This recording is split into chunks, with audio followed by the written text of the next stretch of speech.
My name is David Shin. I'm 56, born 1965, born in Seoul, South Korea. At 4 years old, I immigrated to Toronto, Canada. Korea, I do have memories being in pre-kindergarten, running around, and my parents and everyone telling me I was such a rascal. And I remember the roads and neighborhoods that I grew up in. And then as immigrants, my dad came with $5,000 and savings for everything. And my dad's electrical engineer from Hanyang Daehakkyo, and my mom math and science from Ide, and she got a master's at Ide. They still immigrated, why? For the children's sake. And my dad had a job at a TV manufacturing, Ford Philco TV. So that was how we came. I would say I grew up poor. I remember finding a tennis ball on the street thinking I won the lottery. Maybe once a month on the way home from church, we'd go by McDonald's.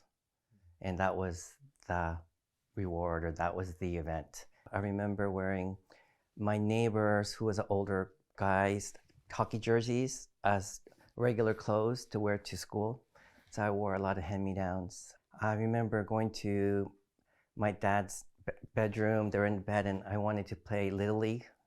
And I remember my dad saying, "Sorry, we don't have enough money to play Little League." But I don't ever remember being upset. I don't ever, just accepting it. But those memories stick. So when I have my own kids, I kind of, you have your second life living through those things you didn't as a parent. So in terms of racism, I don't remember too much. I remember people asking me, "Are you Chinese or Japanese?" Chinese, that was a phrase, "Are you Chinese or Japanese?" But I do remember being in a lot of fights. I remember my mom just grabbing me and crying because she couldn't speak English and she couldn't stand up for me. And I remember those kind of sorrows. My dad put all his money in real estate, and in Korea, people were getting wealthy in real estate. So we would be called asset rich, cash flow poor. And I didn't know what that meant at the time, but I just thought I grew up poor. And I said, "Dad, how did you get started?" And he just said he read a book. And that was it. 5 years we stayed at the house. My dad would pay off the entire mortgage that was supposed to be 25 years into 5 years. Then we moved to another house, and we moved to another house. And then at 1 year, we moved into a 60-unit apartment complex that my dad purchased with 10% down, which meant there's no money for anything else but the mortgage. So I remember cleaning toilets, my mom cleaning toilets, everyone's cleaning toilets. I remember people on welfare living in our apartment, living better than we were, because we couldn't afford VCRs and things like that. And we go into their unit and see all those things. We were like the superintendent in those days. So, people knocking at our doors all hours of the night, complaining. And we lived like that for a couple of years. And then we finally bought another house, and then we moved on. That apartment complex that my dad bought when I was in 6th grade, he was finally selling it. The purchaser, he had done various things, and maybe it's normal, but one of the things he did was he had told our superintendent, "Hey, if you want a job here when I take over, I want you to order all these things." So he would order all these maintenance supplies. So without my dad knowing, the person would give the bill to my dad. "Oh, we need to deduct this from closing." He would knock on every single tenant. There were 60 tenants. He would knock on every single tenant the day before closing and says, "Does Mr. Shin owe you money? Does Mr. So he would have a document here. It's like, "We need to deduct this from the purchase price because these tenants say we owe you money." We went in at 4 p.m. and this is a closing. Purchase price is done. You're supposed to just sign it. Downtown law firm.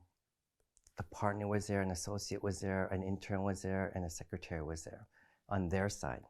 And for us, it was just my dad, me for educational reasons, and our lawyer.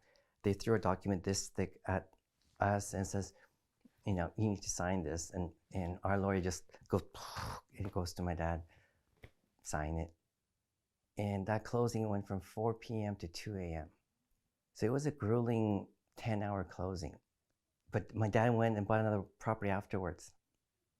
And at that point, I didn't want anything to do with real estate. I studied harder to get a corporate job. I went to engineering school in Toronto, and I learned a lot. It was good. And back then, we thought the engineers were going to be the rich ones at the time. It was IBM Canada, big complex. And for an engineer, that's like getting into Harvard. I worked there for a year, and I did my programming. I didn't want to be an engineer after working for a year at IBM because You do the same thing over and over and over again. And this was 87-ish. So I wanted to do more business. So that's when I decided to go to law school. I moved to Houston and went to Baptist church. Went through my divorce. That was probably the lowest time in my life. My marriage was ending. I met another woman whose marriage was ending. She was my second wife. And our divorces were not finalized yet. In everyone's mind, everything's over. But technically, on paper, under the secular law, I'm still married. So I'm committing adultery. I literally got kicked out of church. I always had this struggle, always, which is, give up your life for Christ. At one point, somehow I got invited to a wealthy businessman's missionary conference. One of the speakers, he was a Hong Kong missionary living in Hong Kong. He came to our church to preach. And he said, make a lot, save a lot, give a lot. It's not in the Bible, but that gave peace, not feeling guilty you have money. And I found a lot of peace with that. So as long as I know I'm going to give, I don't feel guilty. More than a brain, you just need a stomach for it to be a successful internet stock investor. The rest of the money, I plan to make a foundation, put in a thing, and start giving. My name is David Shin, and this is my Korean Canadian American story.